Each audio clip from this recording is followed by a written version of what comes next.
It's Tom Alessio, and it is Tuesday, October 28th, 2025, and it's Ask a Headhunter Live at 5 p.m. And we're going to get started. We already got people in the queue, and we got Mr. Steve Jenkins. We're going to admit him now, and we'll go from there. As always, feel free to ask questions. Join anytime you want.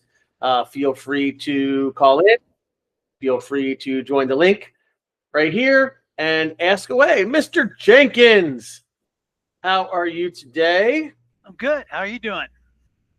Every day above ground is a wonderful day. You know that, my friend. You know that. Absolutamente. And I'm trying to think, who is K's note taker and D's Fathom note taker? I'm not admitting them at the moment. And so what's going on? Anything exciting, new, or any of that good stuff? Any questions, concerns? Anything you want to ask a Headhunter Live about, or are we just going to chat? I can demo something. It's completely up to you, Mr. Jenkins, since you are our first guest. I'm going to try something new starting tomorrow. I usually peruse the openings, wait 2 to 3 weeks, and then start calling the executives that might be in charge of that. I honestly have not invited or tried to connect with a lot of the executives on LinkedIn. And I don't know why. But starting today, I've got like 20 executives that I'll be calling tomorrow. And I'm going to just send them a real quick a connection request that says, so-and-so, I thought it'd be valuable for us to connect. I help construction leaders build teams that reflect their vision. I'd welcome the chance to learn about your current goals and discuss how great talent can support your mission, blah, blah, blah. So I'm going to send those invites out right now and then give them a call. At least it'll be one more. I mean, I usually use LinkedIn not only as a way to connect, but put your name out there, almost business development, advertising. So what do you think, champ? I think that's a great idea. Anything that's going to give you okay, real quick. Anybody in here know who D's Fathom note taker is?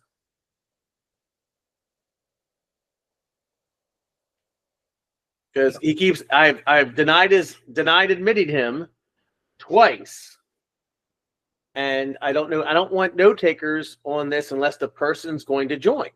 So if you're watching and you want your note taker here, you have to join, right? I don't mind a couple of the note takers that join on the roundtable, right, while we're doing that. But for this Ask a Headhunter Live, there's no reason to have a note taker on here, guys. This is strictly a question and answer type thing, open discussion, and I don't want note takers. So sorry.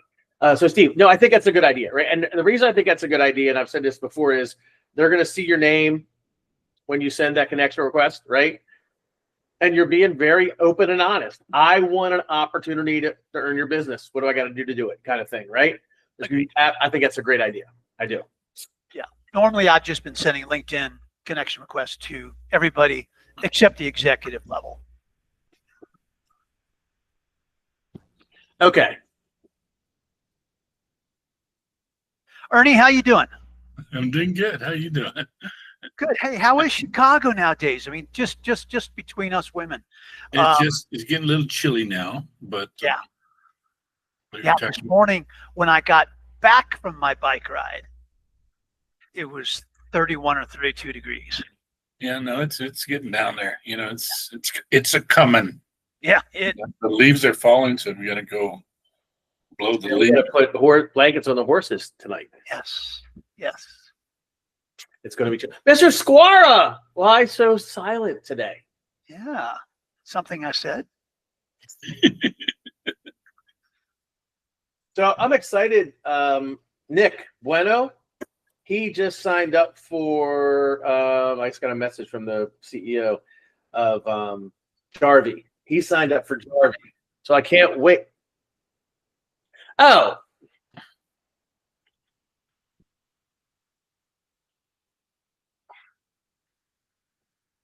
Are you the one that keeps trying to admit you're Fathom note taker, Mr. Marr?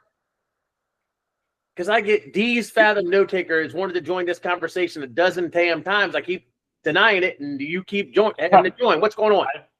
Not too much. I don't know. It might be. You can just block it though. Okay, so I denied it 4 times. I'm going to admit it, right? I hit admit, and then I remove it from the call, right? So hold on a second. I'm going to do this. I'll even share a screen if you guys want to see it. And when it joins, I hit remove from call, and then I hit block from this call, and then the fucking thing joins again. Yeah, Dave's the only one that can do that. What I was saying was Nick Bueno signed up for Jarvie, which is a new applicant tracking system. Jarvie? Jarvie, Jarvi. And I was really impressed by it. It's got a lot of really cool things. So I'm hoping that he'll demo it for us, because I didn't get a demo account. Actually, they want to give me a demo account for a month. I haven't had the time to really sit down and work on it.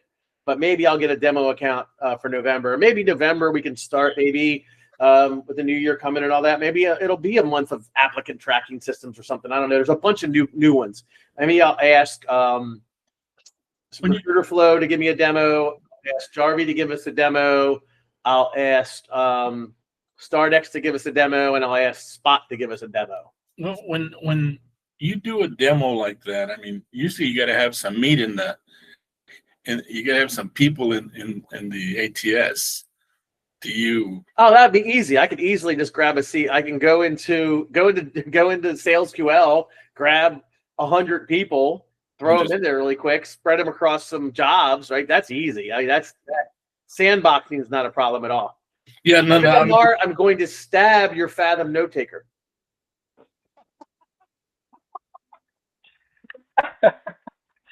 Give it a Sicilian necktie. Tommy, you being pretty consistent with regard to having the same questions and the same relative searches for each one of these ATSs, so it's almost like a control? Actually, there's specific things that I want, and that is what I ask the same questions, right? Do you have these things, right? Sure. And then show me what you don't have. Show me what impressed you. And it was funny. I was doing the Fathom demo yesterday, and he would show me something, and I go, oh, well, no, what's really cool is you go, and he go, damn it, man, you keep taking all my lines, right? Because I would say something that I thought was a great idea, and thought he had this, he had this thing in Recruiter Flow was kind of cool. Is anybody who's in Recruiter Flow, it watches if they change jobs, right? So let's say I place Ernie Moreno at Google, and then Ernie 4 years from now leaves and goes to IBM. It'll send you an alert in Recruiter Flow. I go to that and I see that it'll say that I placed Ernie at Google. He's now at IBM. So the thing is, Google has an opening now, so I can call Google, and then Ernie is now a leader. This was a leader, particular person at IBM. He may need help with a search. So that's 2 free business development things they have, right? So that was impressive. I like that. The other thing I asked is, show me business development when it comes to MPCs, right? So he went over to deals, and Recruiter Flow deals is very similar to Loxo deals. I said, no. This is stupid. I go, because I can't put a list of 50 people in, right? And I explained to him the MPC thing, and he goes, oh, hey, we got a workaround for that. He went over to the jobs. Now, you know how Ernie built out pipelines, and they're at the very end of his thing for MPCs, right? So he's got, source, short list, long list, contacted, sent an email, submitted to client, rejected, and placed, right? That's all of our basic workflows for a lot of us, right? Well, Ernie put some at the end that were like MPC cold call, follow up, job order, told me to go pound sand at the end, so he can do MPC calls that way. Well, Recruiter Flow, Jarvie, a lot of these applicant tracking systems are now highly customizable, but like Loxo is, but each job is highly customizable. So you can have a standard workflow that you're using, but let's say you get this really cool job and you're going to run ads right? And you're also going to source 3 different places and do some other stuff. You can add extra pipelines to there, and they won't get added to all the other pipelines. So in that same vein, what he said was, you can have a job, right, that you call Steve Jenkins MPC Denver, right? And then that pipeline is going to have cold call, follow up, sent email, told me to go pound sand, job order, or whatever. Then go get a CSV file, drop all 50 hiring managers in there, and work that workflow just like we've always talked about. So that was kind of cool that Recruiter Flow allows highly customizable workflows and pipelines in each job can be completely different workflow, completely different pipeline. So that was their workaround for the biz dev side. And I've seen that in some other ones. Now, Darby or Scott actually has what I've asked Loxo to do 100 fucking times, and take and clone the job section and call it biz dev and have the workflows that way. One of those does that. So they have a whole separate one that's all about MPC marketing and business development. So that's what I ask often, right? Show me these couple things, right? Do you have a Loxo source, right? Which Recruiter Flow doesn't. Recruiter Flow does have integration with Twilio and Ring Central. They do have LinkedIn connection requests inside of Recruiter Flow. However, it's not, you can't do like bulk like you can in Loxo. On the next release, one of their AI agent releases, you're going to have the same campaign system that Loxo has, where like, okay, send a connection request, and if I'm connected with them, don't send a connection request, send a LinkedIn message. If I'm not connected, send an email. Like, you can do that. You ever work at the job in how you can do, if this happens, do something else, right? So they're doing that. They're also, some people are trying to get in here. They're also going to have every message you send, email, LinkedIn message, text message, phone call, whatever, is in the history, and it's in real time. So if you send a LinkedIn message inside of the candidate card in Recruiter Flow, it automatically shows up in LinkedIn. Him and I were talking. He hit hi popped up, and boom, it showed up in the history. So that's a really cool thing too. And then they have an AI. So and they have a note taker. So let's say I set up a Zoom call between me and Ernie, or a Teams call between me and Ernie, and I'm interviewing Ernie. All the stuff we're talking about is going to be in a transcript, and then it's going to get summarized.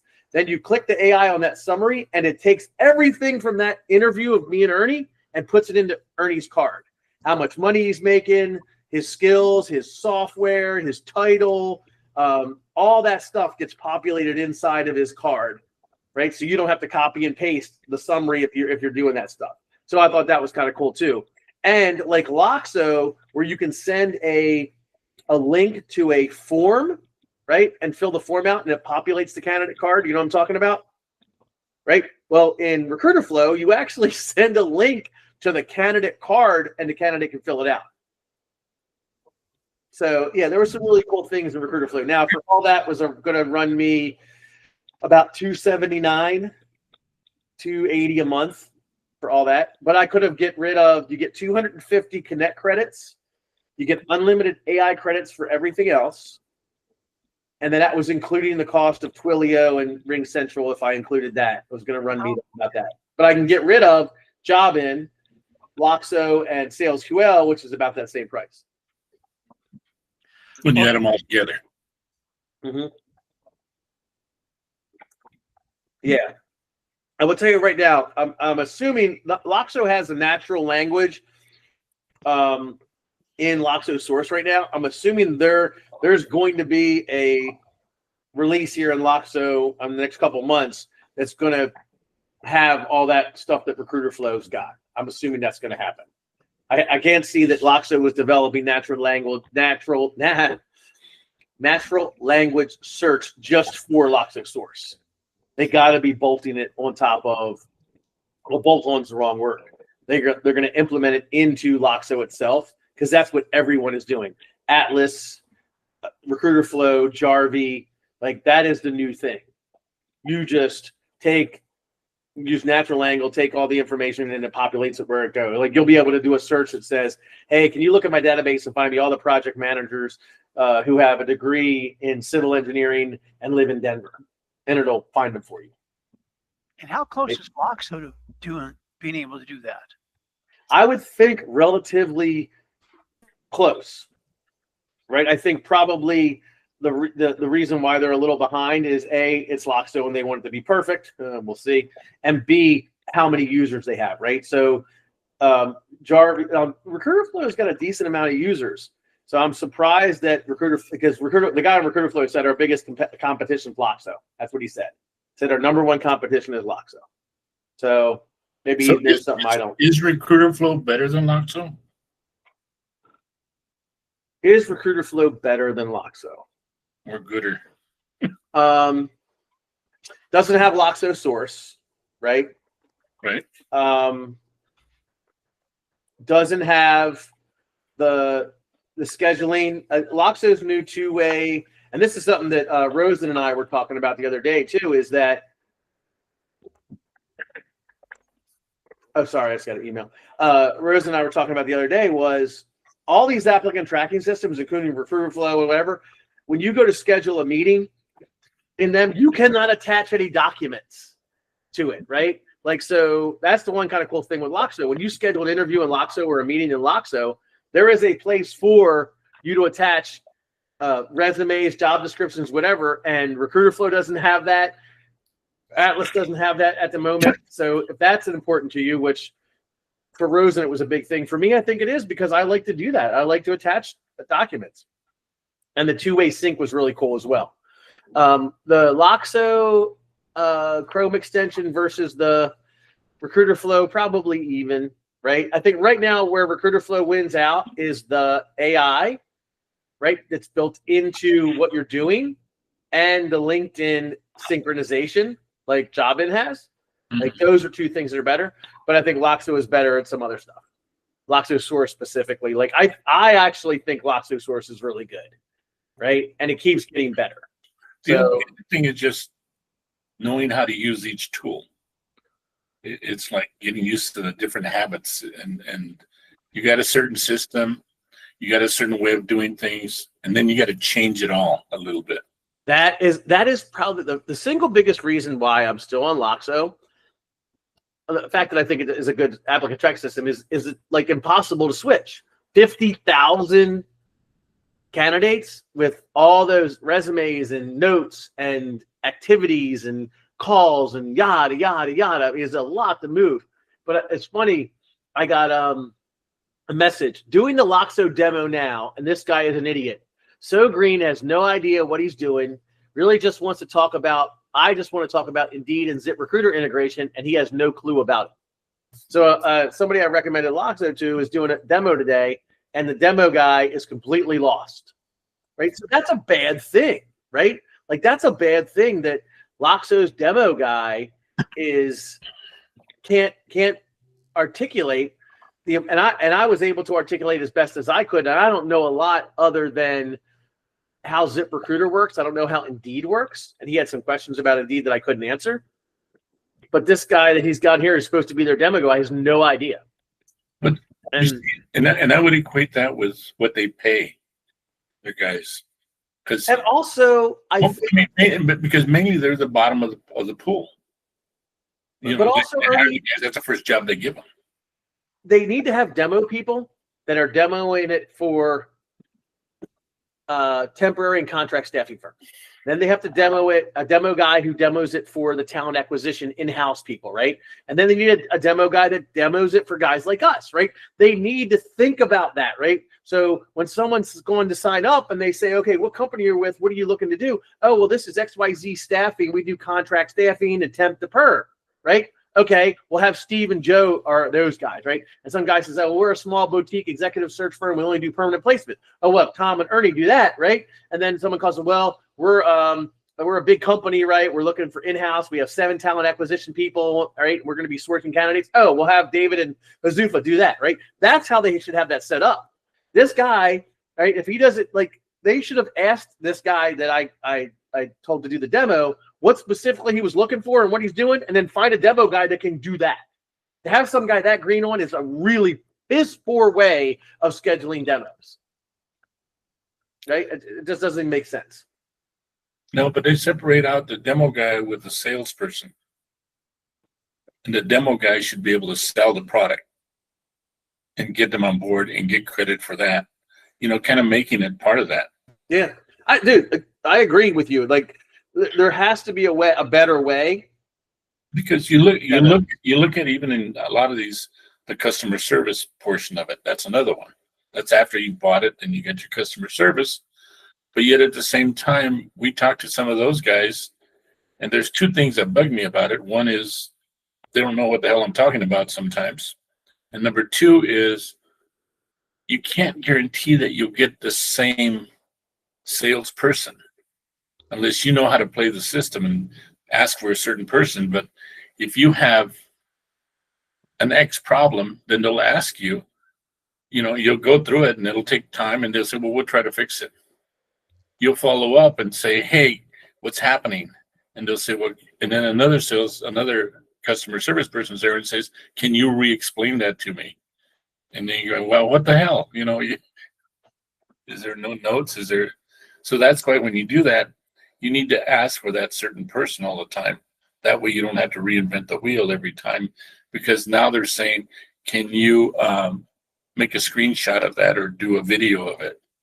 No, hell no. I do a lot of time. I mean, that if I have a serious issue, I don't even wait for them to ask me. I just do a Loom video and go, hey, look what's going on, fix this. Like, I had an issue with the two-way sync, and it was just clearing out my cookies, right? So I cleared my cookies out, everything worked again. And then I was demoing Loxo to somebody, and I was all excited to show them. They were asking me certain features, and I said, hey, have you seen this? And the highlight, right, where you go in the highlight and use the AI to build out that candidate presentation, right? They took it away from me, right? It didn't fucking tell me. I had it for like a month, and I was like showing people and demo it, and I sent them a long ass email that basically was like, what the fuck is going on? I don't care if you're taking stuff away from me. You gotta let me know what's going on. I'm out there selling this fucking ATS for you guys. Don't get paid a goddamn fucking penny, and I'm embarrassing this shit when I'm trying to show somebody something that I've showed a half a dozen times. I even did a fucking video on it. Right? You go on YouTube, you can see me doing the video, and then you tell me I'm not eligible for it because I'm on the Legacy Unlimited Credit account. Well, what the fuck is that? So I'm having a meeting with them tomorrow. You got to be invited to the staff meeting. When's the staff meeting? like the unlimited credit thing. Like, fine. You don't want me to have unlimited credits? Fine. I don't need them. Right? But I want access to all this stuff, but I also don't want my credits fucking eaten up when I'm demoing stuff for people. Right? If I'm going to demo stuff for people and I end up using, I don't know, 30 credits, like showing people how to use Loxo, and then I can't do my job like I want to do, well, fuck you guys then. Then just leave me on unlimited credits. I won't recommend Loxo to anybody else, and I'll go about my business. It gets very frustrating sometimes. There's so much for them to lose by not giving you unlimited credits, given that you and I don't even use, that's what I said. I don't even use that. Right? It's not something that I use. I don't need that, right? I'm not some wet behind the ears fucking talent acquisition person that can't write out a decent summary of a candidate, right? I don't need that. The only time I've ever used it is to show people it. Yeah. I've never actually used that and presented a candidate, right? So, yeah, exactly. And you make a good point, Steve. It's like, if I'm abusing it, then take it away. But then, right? But I don't abuse anything. Okay, but then that's Loxo, right? But then you take every other one that says, hey, we can do this, we can do that. It's one thing to get the program. It's another thing when you got a glitch and you got to fix it. Do they have the customer support? Like even in Jobin, I mean, you get the guy who developed the program. But how long until, if Jobin takes off, it's going to be the same exact thing that happened with Loxo. And, right. and you make a good point too, Ernie, like Spot and Jarvie and Stardex, they got like 4 employees, right? So they could go under in 6 months, right? If there's an applicant tracking system war or an AI bubble or whatever, yeah, they could go under and you'd be fucked, right? Imagine leaving Loxo to go to Spot, to transfer everything over. You're working for Spot for 6 months and they go under. And you know, the thing is this, I never thought in a million fucking years that what's the one? It's PC Recruiter is going under. PC Recruiter is going to go under. They're suing one another. There's a big argument, right? They're not updating anything. And PC Recruiter has probably been around longer than maybe Bullhorn and Top Echelon. Well, there were. That's why in the old days, remember we had the programs that you could actually put into your computer. It's like a Word document that you saved. They were the ones that you had in your computer, and you always kept it on the cloud. Yep, it was not on the cloud. You're like, shit, they're gonna wait. Why are they suing each other? I don't know exactly. There's a bunch of arguments or something. All I know is that I've gotten reached out by half a dozen people said, we're on PC Recruiter. PC Recruiter's going under. Can you show us how to use Loxo? Right? We're thinking about Loxo. We're thinking about some other ones, Crelate, whatever. So I don't know. I wanted to see if there was a Rick. You should set up a referral program with Loxo, though. I have one, but I'm not going to. The other thing with that, too, is what am I going to do? Chase people down to make sure they recommend my name and use my link and blah, blah, blah, blah, blah. Like, I don't have time for that, right? So I do tell people, hey, just tell them Tom sent you, is what I tell people now, right? And I get a little bit of referrals from the job in referral link, but me and Ben Menner were talking about this, and he had somebody on there with a book or something, right? And so there was a discount link for the book, like 10% off or 20% off the book, right? And he got like $10 because everybody just went to Amazon, Googled the name of the book. They didn't care about getting the $2 off or the $1 off, right? It wasn't a big enough discount to make them seek out his link. So maybe the solution is that you get an allowance of some sort.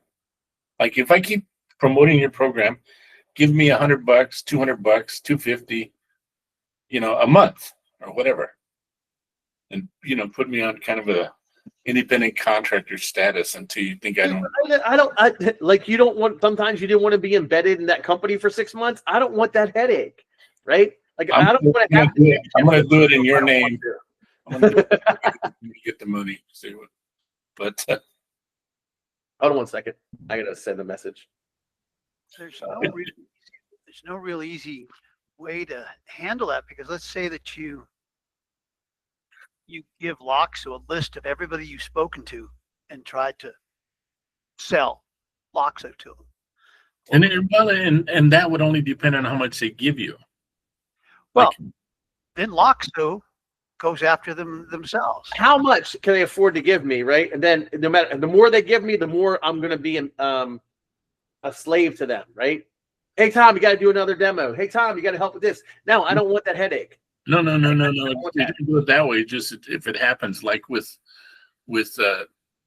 TE Network, I get a reference, a referral, and it lasts for a year with them, and I get a percentage, like 20% of what they spent, and so that's come out. There were 10% or whatever. And it's come out to about $50. $50 a month, 150 it's been at times, but. And I just like that would be great. I don't know if they're willing to do that. Like that's not. They gave me a link, and I'm supposed I get like credits or something. Like I got 3 T-shirts. I have recruiter cards against humanity. They sent me.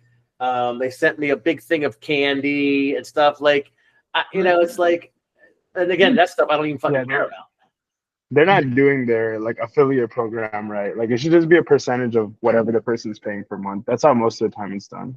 Yeah, they actually created a link for me, but all it does is let them know that someone recommended me or whatever, and then I get credit. I don't know. It was so convoluted because I had a couple links for like Seamless and some other stuff, and the whole process of getting set up in these affiliate links is a pain in the ass.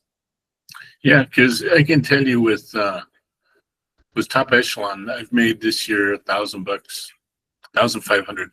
That's all. Is that for what? I recommend people, and they go on, and I'll get like $50 a month for each one that I recommend, and they'll get their money, but then then it just comes.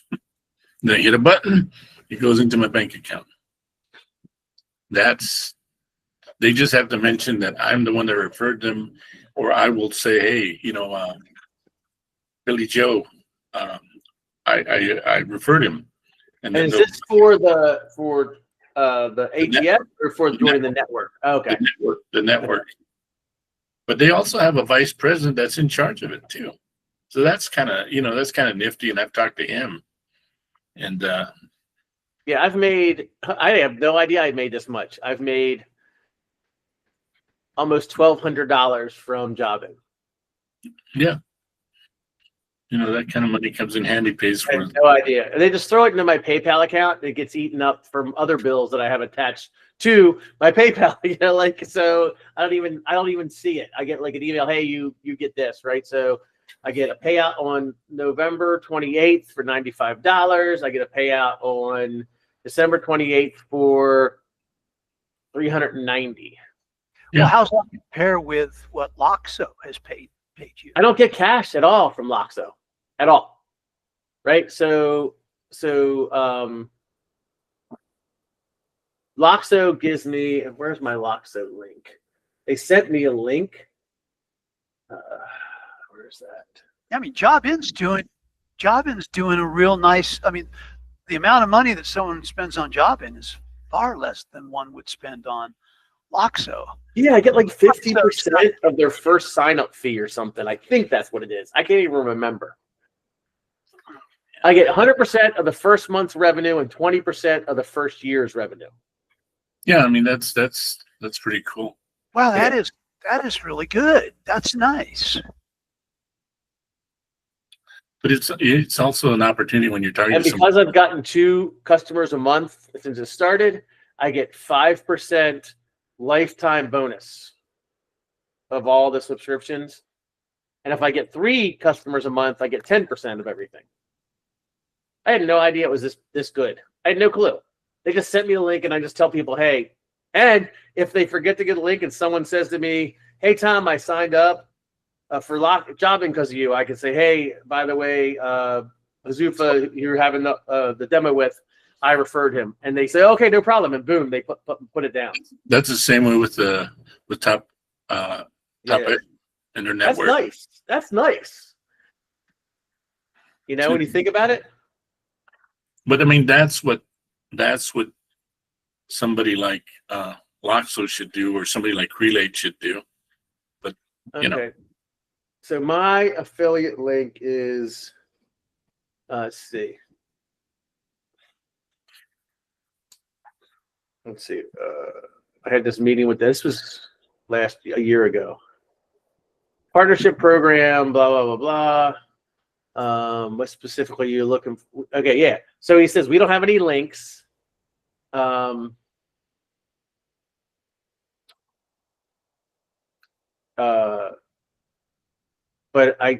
it doesn't say what I get. I just have a Loxo demo request and it comes from, if they click on it, they know the demo request came from me. That's all I have. You get a t-shirt. You get a ribbon. And then what's the referral bonus? So, do you know who gave me money out of the blue? Was MetaView. MetaView gave me $500 because one of the people I referred became a customer. They signed up for a year, I guess, which is what? $600, $700. They gave me $500. I thought it was a scam. I didn't believe it at all. Let's start using your name. And I was like, you gotta be kidding me. And they gave me $500. I was like, this is awesome. It's interesting because of the competitive nature of the ATS universe right now. If there will be some consolidation. You're a little hard to hear, Stevie. Oh, really? Can you hear me now? What I say just getting old is with all the ATSs that are coming up, I'm a little bit surprised that somebody just hasn't decided to scoop a bunch of them up. You mean buy them and? Yeah. Yeah. Well, Because- Luxo just got not bought, but a huge investment. No, usually you buy them to destroy them. Absolutely. Absolutely. I mean, we see that all the time in But- all the other. But I don't think that many of them have a long life.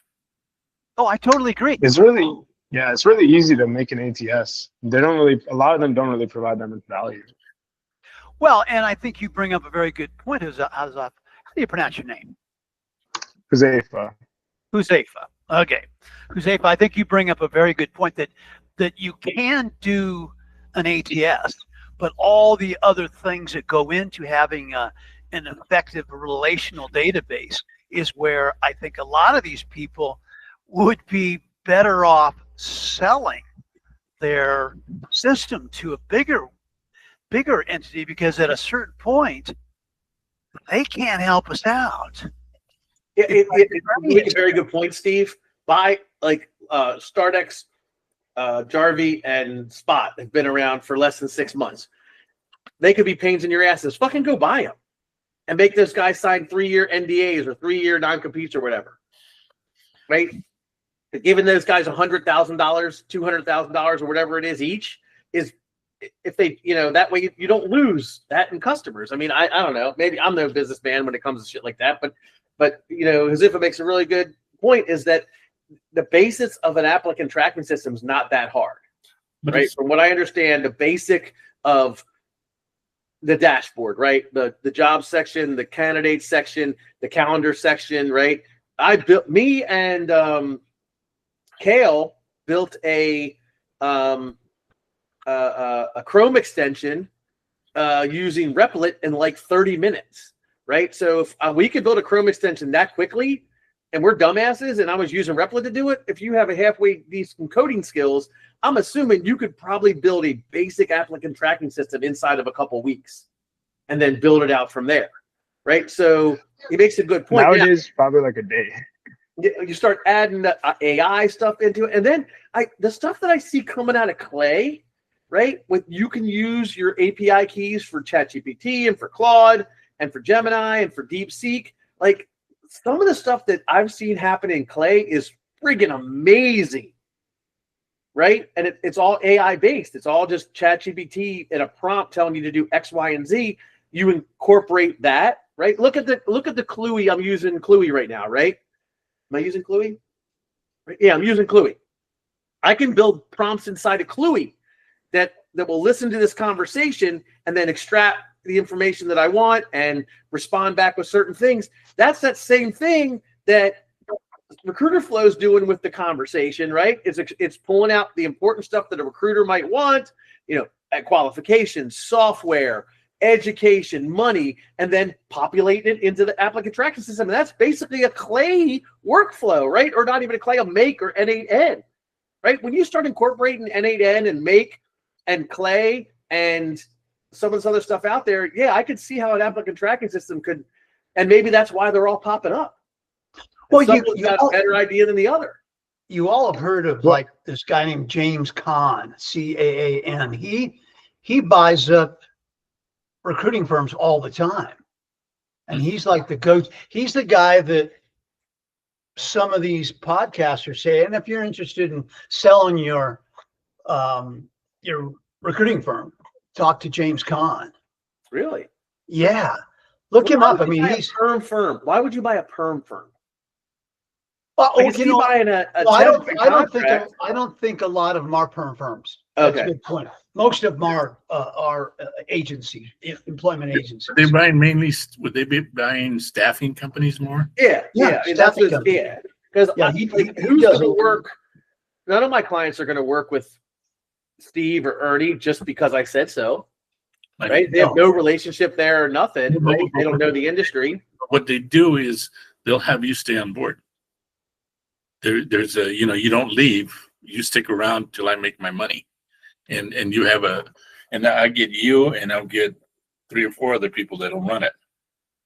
And then if that transition works, it's probably a good thing, right? So yes, if Steve Pinkett came to me and said, "Hey Tom, here's $1 million. You can stay on for 3 years. I want you to introduce me to all your clients. I want you to show you your workflow, and I'll work on every search side by side with you." over a 3-year period, and then you'll start slowly taking over, and I'll introduce you as my new counterpart. Yada yada. Yeah, that probably would work. That's what the venture capitalists do. Yeah, but you're not going to get the 2 point. I don't think you. Maybe there are some firm that get the 2.5 multiple. That's I can't see a 2.5. I can see a 2.5 multiple on staffing because there's no relationship. But you got a bank. You got a book. You know. I mean, software companies get like a 5 to 10x. So like staffing firms should get at least like 2 to 3. Yeah, but not mine, right? So mine, and here's the thing. Let's just even say, like I consistently do between 400,000 and 600,000 every year. So let's call it $500,000. It's just me and my assistant who works part time, right? So let's just say I do 500,000, right? So what's that 2.5 times, right? $1.5 million, right? So you're going to give me $1.5 million plus you're going to pay me the 300,000-400,000 I make every year as a salary for the next 4 years. So I train you. I'm going to make 3, 6, 9. I'm going to get $2.5 million and then walk away. I just don't see that happening in perm firms, right? It just doesn't. Now, if I owned a firm and we did, let's say, $2 million a year in executive search, right? We did high level CEO, CFO type stuff, and Heidrick and Struggles wanted to buy us, that might work. No, but Heidrick is such a big fucking company. You'd have to do it with having a staff. See, the difference is we're like fucking nuts. We okay. I had 5 recruiters that were all doing, say, $400,000, and I was just a manager. Look at it. There are people who are $1 million recruiters who don't want to run their own business. We like to be in charge of running our business, but if I get guys like some guys, they say, my company made $3 million. Well, that's because everybody's billing like 300,000. Well, it's because you guys are the business. That's why. Yeah. And so they can't acquire like your company because it's you. Yeah, there's not going to be any solopreneur shops that are going to get acquired by anyone. Yeah, that's nuts. So they're acquiring, the 5 to 10 to 30 recruiters you have on your staff, knowing that you've got a system in place, and then you do the earn out, and in the earn out, you're not usually making the money you were making before that. You're getting paid, a little bit. The focus of it is if they offered you, because you have a firm with say 5 recruiters on it, and you're doing $2.5 million a year, and they might give you, two times for that. If you're lucky, then as long as you stay, then that's where you get your actual money. You don't get the check day one. So just like, I'm venture capital as a manager, not as a recruiter, right? So if I have 5 recruiters all billing $500,000 each, what I'm doing is selling it to Joe, selling it to you, and then you come in, sit next to me, and you see how I manage Steve, Ernie, Bill, and Joe, right? And then slowly but surely, I slowly transition out, and you transition in as a new manager. But no clients are relying on you. No clients are looking at that relationship. They're looking at the relationship to those 5 recruiters. Now, that being said, you have to have an old school firm, which is really going to the wayside because non-competes aren't as enforceable as they used to be, and remote work and all of that stuff. So how do you, back when I worked at Peterson, one second, Ernie, when I worked at Peterson, we did $4.5 million, right, in 2002 with like 10 recruiters or 8 recruiters or whatever. And we all, these ironclad non-competes, we got a little less than half of everything we brought in. So I brought in 600,000 and made, or 636,000 and made 258, right? I also had a PC that I had to pay some money to as well. And so I couldn't leave, right? So if he sold that firm, I was stuck with that non-compete, yada, yada, yada, right? That doesn't really exist anymore. So it's going to be a lot more difficult to sell a permanent firm, even in that scenario you said, because as soon as that firm changes hands, is that guy going to sue these kids that go to leave? What if the guy's remote? How are you going to know? I mean, there's just so many variables that seem almost impossible to sell a permanent firm. No, you look at something that's real common to us. It's your ability to accept a risk. There are people that make money that will not take a risk. I mean, there's some people I know from talking with them on Ben Mena's show, Good point. $1 million billers that say, yeah, I'm working for somebody. I go, would you ever go on your own? She goes, I'm kind of doing good right now. It's all great. So I'm not going to mess it up. So you make your 200,000 or 300,000, you aren't going to want to screw it, because it's the same reason people don't leave companies. Because, you offer me 20,000 more, but I'm kind of happy here because Billy Bob and they love me like I'm family here, and or the commute is less, but whatever. But any little reason, and that's what they don't jeopardize. Point two, yeah, there are a lot of recruiters out there that bill big numbers that won't leave because they don't want the risk. They would much rather make their 300-400 grand, have benefits, health insurance, 2 weeks vacation, an office to go to, making a nice living. Yeah, that makes sense too. That's the firm you want to buy with 10 of those guys. Yeah, but you're looking at people that are making 125. Still, like for us, we get a distorted view. The average income of a family of 4 is like 60,000 a year or some low amount, and we think, well, shit, that's not enough.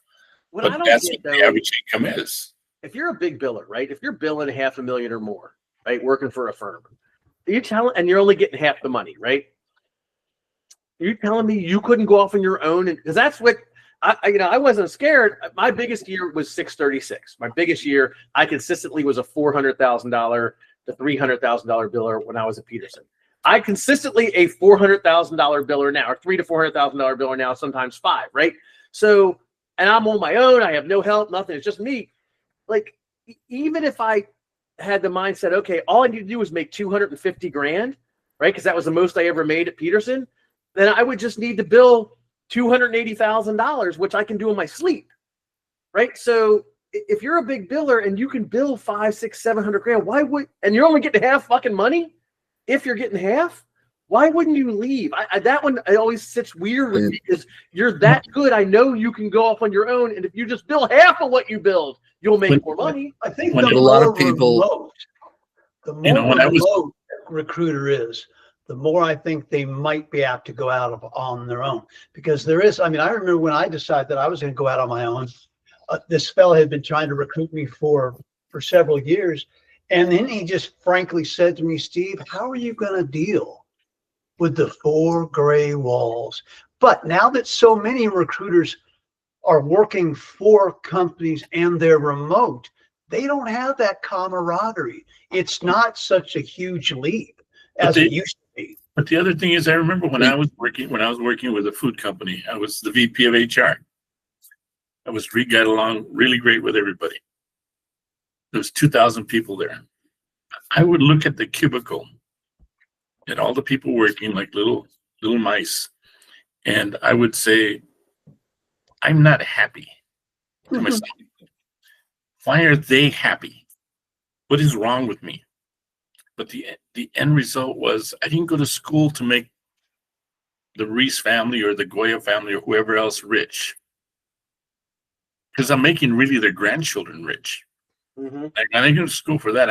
I need to do something on my own, and whether I make it or not, it doesn't matter. But I don't want to make them rich. I want to hear what Joe, That's exactly how I feel. you're trying to talk to. What were you going to say, Joe? This is just my perception about, and I'm not putting down agency recruiters who are big billers who don't want to go and do it on their own and make the same amount of money for half the work or twice the money for the same amount of work. My perception is that they know that they're protected by the brand. It is so much easier, I assume, if you're working for a company that has a brand, there's already relationships. You might be in a situation, where we're 360-degree recruiters, where maybe they're 180 or they're 270. There's always someone to pick up the slack for them. 180. I agree with you 100% on, and that is a big problem. A lot of 180 recruiters think they're really good, and they try to go off on their own, and they fail, and they hear their friends But if you're a full desk, if you're a guy who, like, I started out, I had to get all my own searches. I had to find all my own candidates. All my boss did was make sure I made phone calls. He would come and check my planner and say, "You have 50 recruit calls planned out. Do you have 50 business calls?" "Yes, I do." "Okay, that's it." That's all he cared about. And as long as I was getting candidates and getting jobs and putting those two together and handing him an invoice sheet that said, "Here, build this company 20,000," that's all he cared about. You know, But I think that there's, Go ahead. if I may, there's one other issue that I really think is the biggest issue, and I've never heard it discussed. If you're a big biller in an agency like that, the chances are very good that you have a lifestyle that is based on that amount of money that you're making, and that you have not limited your spending to the point where you could sock some money in the bank and then go off and without even, missing that much of a beat. Yeah, everyone does it. I know someone who works for Vaco who makes $600,000 a year, and I don't know what the heck the guy does with his money. 400,000 of it after taxes. Yeah. So if you're like that, then yeah, you're going to be thinking, okay, I have this infrastructure around me. I've got the brand around me. Things go bad. Hopefully I'll keep my job. But you would have a lot more people that, if they just cut their spending and didn't go crazy and figured, all this is extra money, sock it away, make a little money in the stock market, put out your own shingle, steal your old clients, steal other people's clients, they'd be right back where they were and then some. And the other said something about risk, and that is also it. People are risk adverse, and in this country we don't have universal health care either. So when I made the jump, right, there's three things that allowed me to make the jump, right? So it was the end of a recession. It was my worst year ever. I think I did like 280, right? I made like 110,000 or 120,000 that year. It was my worst year ever, and I had like 25,000 in the bank. And my boss was nuts. He was losing it. He couldn't. Everybody was gone. I was the last employee. Right. I was the very first employee hired in 1997. I was the very last employee working there in 2011. We had this giant office, all these cubicles. It was me, him, and his wife. Right. So that was. And then I had a buddy of mine who gave me $25,000 and said, "Hey, here, go start your company. That way you don't have to worry about bills." And I didn't care about my non-compete. So when I got up, April 1st is when I started the business. I made a deal April 15th for $17,000. And instead of only getting 40% of it, I got all of it. Right. So those are the reasons why I was and I also I'm also psychotic. Right. And I have a mindset of I'll figure it out no matter what. And if you watch my video with Ben Mena, there was no plan B. I was coming up here to Maryland and I was going to make this fucking work. Right. So I made that deal in 15 days, and then I made another deal, and then another deal. Next thing you know, I started in April, and I think I did $190,000 that year. Right. So, and every penny was mine. But the thing about it is this: once you start doing this, and once you go out on your own, you become that creature that can never work for anybody else. Oh, yeah. I tried to go back into human resources, and I thought they were idiots. I hated it. I didn't want to, be here, wear this, do that, give me this report that you'll never work on it over the weekend, and come Monday you'll never read it. You don't give a shit about it. But, That's not Ernie. And after a while, I got fired from one company because we had a HR meeting with the general managers and the president. And the president says, "We got to do this because this is what's happening." And I was stupid enough to say, "I don't think so. We don't need to do that." And I was right. But he was insulted that I said that. And so next thing I know is like, I'm gone. But at the same time, I didn't want to work there. And when he said I was gone, he goes, "You want to come in and get your stuff?" I go, "All my stuff is in my hotel right now. I was looking to quit you guys, and I'll give you my computer and have your guy come pick it up because I ain't going to take it to you." And that was pretty much it. I downloaded everything that I needed to do from my computer. And that guy is no longer there, but he was an asshole.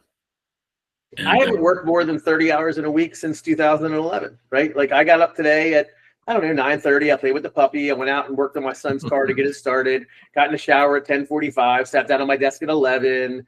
My wife got home from the barn. I talked to her for an hour, went back, did a little bit of work, fucked around, ran my son down to his buddy's house, played with the dogs again, worked a little more, and then I came here to do this, right? So what did I work? Maybe an hour today?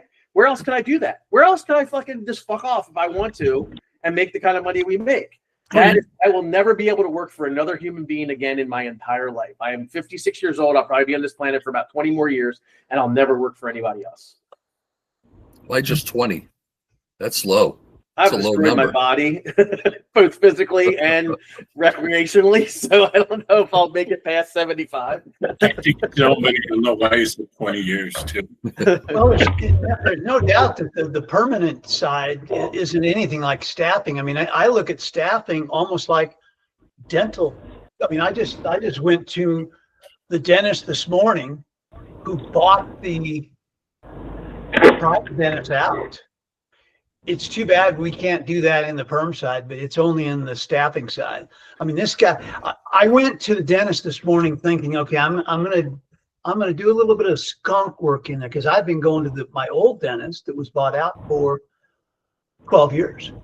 And I said, when I walk in there, if I don't see the same familiar hygienists and other people, I will probably look around for other dentists. And I think the same thing is going to happen when you purchase any business. There's going to be a bunch of people going to always lose people. Yeah, especially in places like recruiting, where I agree with Ernie. They already don't want to use us. We're already the last resort. We're the first thing they cut when the economy hurts, right? If free is better than fee, that's my favorite statement. Free is better than fee any day, right? So yeah, it's hard enough as it is to get the relationships and the camaraderie and the things we do to make companies use us. When there's a downturn, we're the first to go. And if you sell, you're the first. And usually the companies that are going to use a lot of agencies are not going to be, top tier companies. Unless they're growing and they're funded by venture capitalists, right? Because they're going to try to control their spend. If you're going to be like working for, Ernie's Pig Shack or I don't know. I heard a person that was interviewed that was an internal recruiter and said, well, what about you using external recruiters? He goes, that's really hard. It's really hard because when I say that, it means first thing they're going to say is, are you and your team not doing their job? What is it that you can't do? And only in those specific circumstances can I go and say, well, you just want, 300 engineers by tomorrow. We can't do that with our 5 people. And he says, and it's only in times like that you can actually go to them because you're constantly thinking, are they thinking I can't do my job? And so there's a fear of us as well.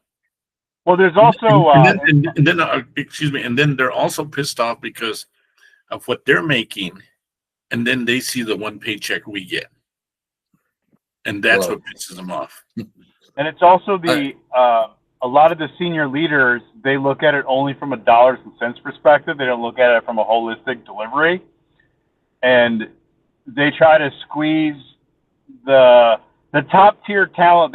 Most companies don't hire, so they hire the people, one, that couldn't cut it in agency, 2, like up and coming people that are usually hacks or have some sort of tarnished past. And they're literally they shouldn't even be in the business anymore, but they are somehow. And those are the people that end up working their way up to the ranks because the Peter principle, people get promoted to their least level of competency. I've seen that over and over and over and over and over. And the best of the best people usually pop in and out of the space. Like I had 4 bosses that I used to work with that all came from the search world that were awesome. Guess where they're at? Back in the search world. So the best and the brightest don't stay in it because it's a bunch of shit. But it's careful, you're gonna get run over, David. Sorry, no, it's my stupid car. I'm driving home. Sounds like a tractor trailer. Put on your seatbelt then, for Christ's sake. What? Stupid fucking weight thing. Here we go. I got the there we go. The temp and contract thing, I've been trying to break into that. That's just it's like a chicken or the egg thing, right? So I ran all these ads. I got all these candidates that have worked temp and contract, and I haven't went out and found jobs yet, right? So it's kind of a thing I have set on the side. You're on mute, Steve. A thing I have set on the side that I want to do because I think there's value in it. but I just, it's another. I got to actually work 40 hours a week. Then I got to find 10 extra hours. I'm willing to come into the office and try and find jobs. Well, what level are you working at? I mean, I ran them in construction. I ran them for accounts payable, accounts receivable. What else did I do? These were the jobs that I ran. I ran. Let's see. I want to know where Dave is driving. That doesn't sound safe. ARAP specialist, DC, Maryland, Virginia for construction. Administrative assistant, commercial subcontractor. Human resources, contract, DC Metro engineering consulting firm, accounts payable, consulting engineering firm, civil structural, accounts payable, construction subcontractor, accounts payable, 2 roles, contract, DC Metro for a general contractor. That's kind of what I was doing, like accounts payable, accounts receivable, HR, accounting type roles. Like I ran a bunch of ads. I got like 80 candidates. Why not the trades? Very low margin. Everyone battles like crazy in that, and you can't make any money. Absolutely. I mean, when I was in the staffing business, I talk about low margins. I was doing pickers, packers, sorters, warehouse workers, forklift drivers, and it was. I gotta do ones that what's his name's willing to, like. I'm not gonna invest my funds in payrolling these people. So I gotta use back off. Well, you go to boss. Yeah, but boss won't do certain things, right? Some of the labor stuff they won't do. That's why this was all this stuff is the stuff that I thought would be easier to get jobs. Now, look, you're right, Steve. In DC right now, getting labor jobs would probably be easy, but as Joe said, there are so many firms going after that, right? And I'm not going to get Turner Construction, right? Because you know that like Adecco is going after them. I could probably get some of these smaller firms, but like that's like a grind for what, $20 an hour, so it's an extra $7. I thought the accounts payable, accounts receivable were much more. If you're going after accounting, then you've got everybody who competes with Robert Half. Yeah, but they're not. Robert Half isn't going to go after ad tech, right? A little close. See, that has 2 offices, right? That's what we were going to go after. Engineering firms, construction firms that were smaller, and not have to deal with the labor. The guys who have to pass drug tests, the guys who don't show up for work. Like you get somebody who's an accountant or an accounts payable, accounts receivable, and contract. Chances are they're not going to have the same issues as the fucking lineman, right? Or the plumber or the guy digging the ditch. That's what my mindset was. I could be wrong, but that's what my mindset was. The thing about it is this: we're in a time when you say, do 25%, do your retained. Then it came, okay, now do an engagement. Now do a contingent. Now it's do action. So you got to kind of sit back and figure, okay, which one am I going to do? And each one requires a different set of a different approach, a different marketing, a different type of person that you're using. And you're trying to figure it out from your client, which model are they? And a lot of my clients don't use that, right? So I asked a lot of my clients, and like, we don't really do that. Ad tech says occasionally we might hire a drafter, right? But it wasn't. So I was going after construction companies because it seemed like we did a whole search of what was, we went a bunch of big cities. What was a lot of the contract stuff that wasn't labor? And it was HR, accounts payable, accounts receivable, administration. Those seem to be the ones, and I'm on my headset so I can talk to you guys. Those seem to be the ones that were more apt to be receptive in terms of finding candidates and also finding companies that would do that, right? You would think that if a small construction company was growing,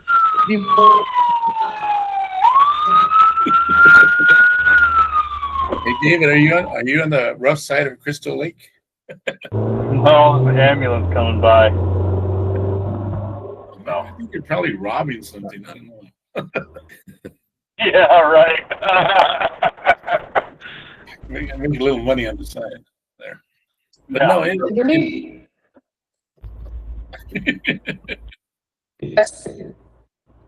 Steve just left, and I don't know what happened to Mr. Ask a Headhunter. I'm still here. Oh, we can barely hear you. But anyway, yeah, no, so it is kind of interesting how, even as you think about how you normally would do your job, is like I look at which approach do I want to take today. Like, is today my day to do fractional recruiting, reaching out to those people, marketing, or is it my day to call up all my clients that I've had at 25% and talk to them? Because it is a different approach for each one. And then when you're not getting job orders from them, what do you do? Because half of them don't even understand.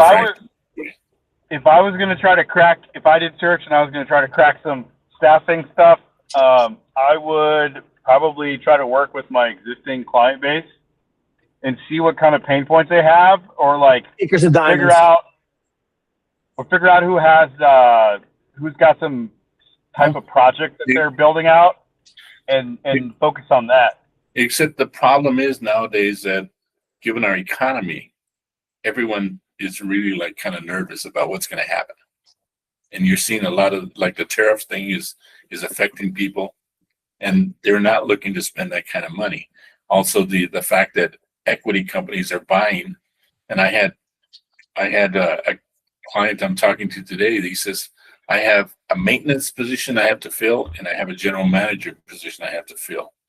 I went to the corporate. They told me, pick one. Which do you need the more? You need both of them, but they have to choose. And so they went with the maintenance one.